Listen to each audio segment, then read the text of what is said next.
इसी रास्ते से लेकर गया है? बताता हूँ मैं, इसी रास्ते से आया। ठीक है। इधर उसकी भांजी दाखिल सिस्कम वार्ड में। ठीक है, महविश की। महविश की भांजी। आ जाए जरा, एक मिनट आ जाए। अच्छा जी, वार्ड के बाहर लिखा हुआ है वार्ड में रात 10 बजे के बाद मर्द हजरात का दाखिला मना है। ये बड़ी इंपॉर्टेंट चीज होती है जो गेट के ऊपर या डोर के ऊपर लिखकर लगाई होती है। बराए मेहरबानी गार्ड से बहस मत करें, ये बड़ा इंपॉर्टेंट जुमला है। बराए मेहरबानी गार्ड से बहस मत करें। ये वो जगह है जहां पर महविश की फैमिली जो है यहाँ पर एडमिट थी, भांजी, और इसके पास वो आई थी इसको कोई सामान लेने या देने के लिए, और साथ में एज अ अटेंडेंट रात को रुकने के लिए। मुख्तसिर साहब को मुआयना अंदर का कराती हूँ, फिर आगे चलते हैं। इस बेड के ऊपर थी? अच्छा, इस बेड पे, इस बेड के ऊपर। इधर से वो फाइल उठा के ले गया है उसकी, यहीं से। ठीक है। फिर वो उसको ब्लैकमेल करके ना जी वो बाहर ले गया। चले आ जाए। और वो कैंटीन के साथ ना जी वो पीछे ट्यूबवेल है, उधर इंसिडेंट हुआ बाकी जो है। ठीक है। महविश के साथ उधर ले गया उसको ब्लैकमेल करके काजम। ठीक है। ये ओपन साइड पे ना जी उन्होंने किया, ये इधर वकूआ किया काजम ने। ठीक है। हाँ, कहता मुझे भाई क्यों कहनी है? उन्होंने कहा भाई मैं तेन होर की कहा, कहता मैं कल भी तो आई तेरे ते नजर रखी कल दी। जुल्म तीनों ने किया? नहीं, एक ने किया, दोनों रखवाले थे। वकूआ हॉस्पिटल के अंदर? हॉस्पिटल के अंदर। हॉस्पिटल में और लोग नहीं थे? और कोशिश नहीं की कोई शोर शराबा करे? बहुत ज्यादा, वो इधर अंधेरा था ना। क्या तू तेनू मसले क्यों गोली खादी? कहती है अपने भरा प्यो दी कवर नूं दाग लगा सी, धोता है। मैं प्यो दी कवर दा दाग लाया, मेरे प्यो दी दाग लग गया सी कवर नूं। उन्हें फिर लिखी सी पर्ची। क्या लिखा था? पर्ची लिखी मैंने अपनी खुदकशी आप की है, मैं इस दरिंदों की वजह से। ठीक ये है। इतना औरतों को देखकर इतना दरिंदा सिर्फ इंसान था कि मतलब गलत बुरी नजर रखनी है। खुदकुशी क्यों की? तानों मेने से, ताने मेने से। देखिए मैं आपको ये बताता हूँ लोग क्या कहेंगे? ये हमारा देखे ना, पंजाबी में हम मिसाल देते हैं, बेवा होती है ना वो बसती है, बसने की कोशिश करती है घर में, उसको बसने नहीं देता बसने नहीं देता माशरा। माशरा। बातें कर, बहुत मुश्किल है, बहुत मुश्किल है।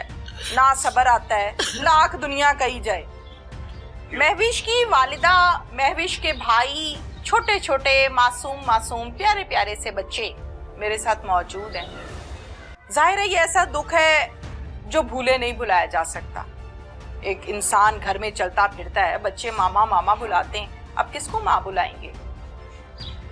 जब वो चलती थी उसके घर में जो प्रेजेंस थी, जो उसकी मौजूदगी थी, अब उसकी जगह कोई है नहीं, तो जाहिर है वो नहीं भूल सकती। और फिर जुल्म इस हद तक हो गया कि इस दुनिया से चली गई। वालिदा से हम बात करते हैं। महविश के जो वालिद हैं वो ऑलरेडी वफात पा चुके।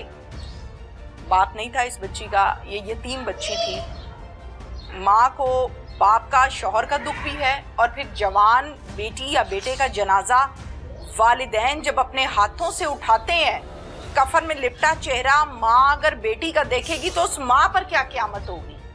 वो माँ क्या जिंदा होगी, क्या सांसें लेती होगी, क्या रात सोती होगी, क्या खाती पीती होगी? अल्फाज नहीं है मेरे पास। इतना जुल्म, इतना जुल्म, इतना जुल्म। अस्सलाम वालेकुम माँ जी। वालेकुम सलाम। अल्लाह ताला आपको माँ जी हौसला दे, अल्लाह सब्र दे आपको। आमीन आमीन। और महविश के दर्जात को अल्लाह ताला बुलंद फरमाए। आमीन। माँ जी क्या हुआ महविश के साथ? महविश अपनी मेरी, मैं महविश की बहन हूँ, आपने मुझे बेटी समझ के कहानी पूरी सुनानी है। जी जी। क्या हुआ था? महविश मेरी बड़ी बेटी है ना, ਉਹਦੀ छोटी मेरी 2-3 नवासी अस्पताल दाखिल थे। वो खबर लेने भी गई तो उन भैन ने कहा मेरे पास रुक जा, बच्चे मेरे को छड़ गए घर, तीनों बच्चे मेरे को बच्चे तीनों छड़ गई। तो रात नूं कोई जरूरत पई पैंपर ले जाने या बोतल, कैंटीन नाल ही वो गई तो वो ना ब्लैकमेल गार्ड करने लगा। अच्छा, रात को कितने बजे गई थी? तकरीबन 11:30 तक टाइम होया। 11:30 बजे का टाइम था? अकेली गई थी? हाँ जी, उधर नाल बच्ची भी बाढ़ दाखिल सी ना। अच्छा ठीक है, हॉस्पिटल गई है सामान लेने देने के लिए? हाँ जी। फिर क्या हुआ? तो फिर वो तीनों आदमी वो उन्होंने ब्लैकमेल करते रहे। ब्लैकमेल करके तो उन्होंने मुंह ते हथ रख के बच्ची ਨੂੰ एक बंकर से छीट के ले गया परा।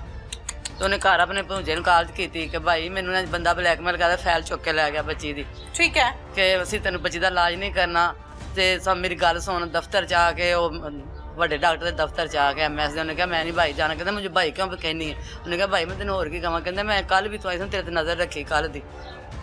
ਤੇ ਉਹ ਬੱਚੀ ਨੂੰ ਇੰਜ ਕਿਹਾ ਤੇ ਉਹਨੇ ਘਰ ਕਾਲ ਕੀਤੀ ਮੇਰੇ ਜਵਾਈ ਨੂੰ ਕਿ ਭਾਈ ਮੈਨੂੰ ਨਾ ਇੰਜ ਬੰਦਾ ਬਲੈਕਮੇਲ ਕਰਦਾ। ਤੇ ਉਹਨੇ ਕਿਹਾ ਮੈਂ ਵਿਸ਼ ਇਹਦੀਆਂ ਗੱਲਾਂ 'ਚ ਨਹੀਂ ਤੂੰ ਆਉਣਾ, ਮੈਂ ਲੱਗਿਆ ਉਹਨੇ ਜਿੰਨੀ ਦੇਰ ਉਹ ਗੱਲਾਂ ਤੇ ਉਹ ਕਰਦੇ ਉਨੀ ਦੇਰ ਉਹਨੇ ਮੂੰਹ ਤੇ ਹੱਥ ਰੱਖਿਆ, ਫੋਨ ਸੁਣ ਕਰਨ ਡਈ ਸੀ ਇਹਨਾਂ ਨੂੰ, ਉਹ ਫੋਨ ਵੀ ਥੱਲੇ ਗਿਰ ਗਿਆ, ਬੱਚੀ ਨੂੰ ਘਸੀਟ ਕੇ ਲੈ ਗਿਆ ਪਰਾਂ।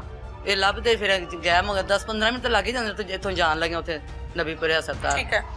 ਤੇ ਉਹ ਬੱਚੀ ਨੂੰ ਉਹਨੇ 2 ਬੰਦੇ ਬਾਹਰ ਖਲੋਤੇ ਸਨ, ਉਹਨਾਂ ਕਹਿੰਦਾ ਕਿ ਇਹਨਾਂ ਧਿਆਨ ਰੱਖੋ। ਉਹਨੇ ਅੰਦਰੋਂ ਫੋਨ ਕੀਤਾ, ਹਾਫਜ਼ ਅਦੀਲ ਧਿਆਨ ਰੱਖਿਆ ਜੇ ਬਾਹਰੋਂ ਕੋਂਦਾ ਤੇ ਨਹੀਂ ਪਿਆ। ਬੱਚੀ ਨੂੰ ਨਾਵਾਂ ਤਾਂ ਨਹੀਂ ਸੀ ਪਤਾ ਸਾਡੀ। ਠੀਕ ਹੈ।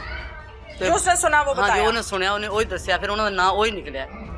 ਤੇ ਉਹਨੇ ਮਸੇ ਜਦੋਂ ਮੋਟਰਸਾਈਕਲ 115 ਦੀ ਆਵਾਜ਼ ਸੁਣੀ ਬੱਚੀ ਸਾਡੀ ਨੇ ਮੋਟਰਸਾਈਕਲ ਦੀ, ਤੇ ਉਹਨੇ ਕਿਹਾ ਮੇਰਾ ਭਾਈ ਆ ਗਿਆ।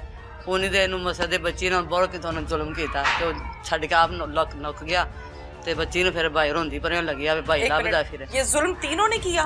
नहीं, एक ने किया, दोनों रखवाले थे, दोनों उसको सपोर्ट कर रहे थे, ध्यान रख रहे थे। हाँ जी, सपोर्ट कर रहे थे।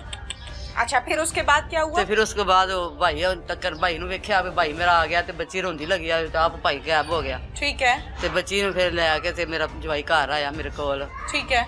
ਉਸ ਤਕਰੀਬਨ ਕੋ ਉੱਥੇ ਅਮਲਾ ਇਕੱਠਾ ਕੀਤਾ, ਰੌਲਾ ਪੈ ਗਿਆ, ਹਸਪਤਾਲ 'ਚ ਪਤਾ ਲੱਗ ਗਿਆ ਕਿ ਉਹ ਮੁੰਡੇ ਦਾ ਨਾਂ ਆਏ, ਉੱਥੋਂ ਲੋਕ ਡਾਕਟਰ ਵੀ ਹੋ ਗਿਆ ये ਨਾਲ, वकूआ हॉस्पिटल के अंदर? ਹਸਪਤਾਲ ਦੇ ਅੰਦਰ ਹੋਇਆ। ठीक है। फिर- तो हॉस्पिटल में और लोग नहीं थे? और कोशिश नहीं की कोई शोर शराबा करे? कोई बहुत और- ज्यादा, वो इधर अंधेरा था ना, वो दूसरी साइड से चानन थी। तो बच्ची ने फिर दसिया सारिਆਂ ਨੂੰ, ਡਾਕਟਰ ਵੀ ਨਿਕਲ ਆਇਆ, ਉਹ ਡਾਕਟਰ ਵੀ ਬੜਾ ਸ਼ਰਮਿੰਦਾ। ਫਿਰ ਉਹ ਜਿਹੜਾ ਹਸਪਤਾਲ ਦਾ ਇੰਚਾਰਜ ਜੇ ਫੈਸਲ ਉਹਦਾ ਨਾਂ ਹੈ ਭਾਈ ਦਾ, ਤੇ ਉਹ ਵੀ ਨਾਲ ਸਾਨੂੰ ਦੱਸਿਆ। ਫਿਰ ਉਹਨੇ ਕਿਹਾ ਇੰਜ ਬਾਕੀ ਹੋਇਆ, ਲੋਕ ਇਕੱਠੇ ਹੋ ਗਏ, ਤੂੰ ਸੁਣੋ ਦੂਸਰੇ ਚੌਥੇ ਮੰਗਵੇਂ। ਉਹ ਬੱਚੀ ਹੌਲੀ ਹੌਲੀ ਬਸ ਅਸੀਂ ਸ਼ਰਮ ਦੀ ਮਾਰੀ ਬੱਚੀ ਨੇ ਉਂਝ ये ਡਿੱਗੀ गार्ड ਰਹੀ। भाग गया? हाँ जी, वो भाग गया, वो नहीं लगा, तीनों भाग गए? तीनों ही। ठीक है। ठीक है। फिर ਉਹ ਬਾਅਦ ਵਿੱਚ ਅਸੀਂ ਪਰਚਾ ਕਰਵਾਇਆ, ਉੱਥੇ ਗਿਆ ਉਹਦੇ ਥਾਣੇ ਵਿੱਚ, ਤੇ ਭਾਈ ਨੇ ਬੰਦਾ ਚੁੱਕ ਲਿਆਂਦਾ ਰਾਤ ਕੋ। ਫਿਰ ਬੇਟੀ ਦਾ ਟੈਸਟ ਹੋਏ ਹਸਪਤਾਲ 'ਚ, ਜੁਮੇ ਵਾਲੇ ਦਿਨ ਹੋਏ ਟੈਸਟ ਬੱਚੀ ਦੇ, ਤੇ ਸਾਰਾ ਕੁਝ ਮਾਮਲਾ ਇਸ ਤਰ੍ਹਾਂ ਹੋਇਆ ਹੈ ਹੁਣ। ਤੇ ਉਹ ਹੁਣ ਦੂਸਰੇ ਬੰਦੇ 2 ਬੇਲਾਂ 'ਚ ਨੇ। ਸੁਬਾਹ ਉਹਨਾਂ ਦੀ ਤਰੀਕ ਹੈ, ਸਾਡੀ ਬੱਚੀ ਦੀ ਤਰੀਕ। ਬੱਚੀ ਜੱਜ ਨੂੰ ਬਿਆਨ ਨਹੀਂ ਦੇ ਸਕੀ, ਤੇ ਫਿਰ ਥਾਣੇ ਬੱਚੀ ਨੇ ਬਿਆਨ ਦਿੱਤੇ ਨੇ। ਲੇਡੀ ਡਾਕਟਰ ਜਿਵੇਂ ਤੁਸੀਂ ਬੇਟੀ ਜੋ ਨਾਲ ਗਈ, ਉਹਨਾਂ ਟੈਸਟ ਨਾਲ ਸਭ ਹੋ ਕੇ ਕਰਵਾਏ ਨੇ। ਸਾਡਾ ਪੁਲਿਸ ਵਾਲਿਆਂ ਨੇ ਸਾਰੀ ਮਦਦ ਕੀਤੀ ਹੈ। ਬੰਦਾ ਵੀ ਉਸ ਮਾਈਕ ਟਾਈਮ ਪਾਸ ਚੁੱਕ ਲਿਆ, ਕਰੇ। ਉਹਨਾਂ ਬੰਦਾ ਵੀ ਚੁੱਕ ਲਿਆ ਉਸ ਟਾਈਮ। ठीक है। अच्छा माजी, मेरी गल सुनो, ਜਿਹੜਾ ਮੈਂ ਸਵਾਲ ਤੁਹਾਡੇ ਕੋਲੋਂ ਪੁੱਛਾਂ ਉਹਦਾ ਤੁਸੀਂ ਮੈਨੂੰ ਜਵਾਬ ਦਿਓ। ਠੀਕ ਹੈ। ਬੱਚੀ ਨਾਲ ठीक है। अच्छा, बच्ची नाल गलत काम होया जी। ठीक है। बच्ची का भाई पहुंचा, बच्ची ने उसको बताया, हॉस्पिटल में रोला डाल गया। जी जी ठीक हो गया। डॉक्टर्स ने शर्मिंदगी से माजरत की। जी। गार्ड और 2 लोग और थे, 3 लोग थे, ये तीनों भाग गए। भाग गया। बच्ची घर आ गई? हाँ जी। घर आ गई, रात गुजर गई। हाँ जी। ठीक है। ये गंदम वाली गोलियां कब खाई? हफ्ते की रात को। घर कब आई? ਘਰ ਜੁਮੇ ਰਾਤ ਵਾਲੇ ਦਿਨ ਆਈ ਘਰ ਰਾਤ ਨੂੰ। ਠੀਕ ਹੈ। 10-11 ਵਜੇ ਸੀ, ਉਹ ਗਾਇਬ ਹੋ ਗਈ ਨਾ, ਕਿ ਮੈਂ ਸ਼ਰਮ ਦੀ ਮਾਰੀ ਘਰ ਹੀ ਨਹੀਂ ਜਾਣਾ।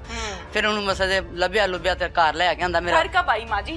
11 बजे रात में। जुमेरात को या जुमे को? जुमेरात को। जुमेरात की रात 11 बजे हाँ जी। महविश घर आ गई। घर आ गई। शर्मिंदगी से जो से। कुछ भी हुआ बेचारी के साथ गलत हुआ। हाँ जी, लेकिन चूंकि माशरा है हमारा, वो गलती औरत की निकालता है। हाँ जी बिल्कुल। अच्छा, घर आ गई बच्ची, घर आने के बाद रात ठीक से गुजर गई? हाँ जी, रात ठीक से गुजर गई। जुमे फिर का दिन चढ़ गया? जुमे का दिन गया है, थाने गए हैं, बयान होवे बच्ची दे, फिर बच्ची ठीक का है। टेस्ट जुमेल देने होए ने सारे। ठीक है। बच्ची ने बताया कि हाँ ये जुल्म बताया। हुआ। हाँ जी। फिर ਤੇ ਫਿਰ ਬੱਚੀ ਘਰ ਆ ਕੇ ਨਾ ਤੇ ਪਰੇਸ਼ਾਨ ਹੋ ਕੇ ਮੂੰਹ ਮੁੱਦਾ ਛੱਡ ਕੇ ਲੰਮੀ ਪਈ ਰਹੀ ਹੈ 3 ਦਿਨ। ठीक है।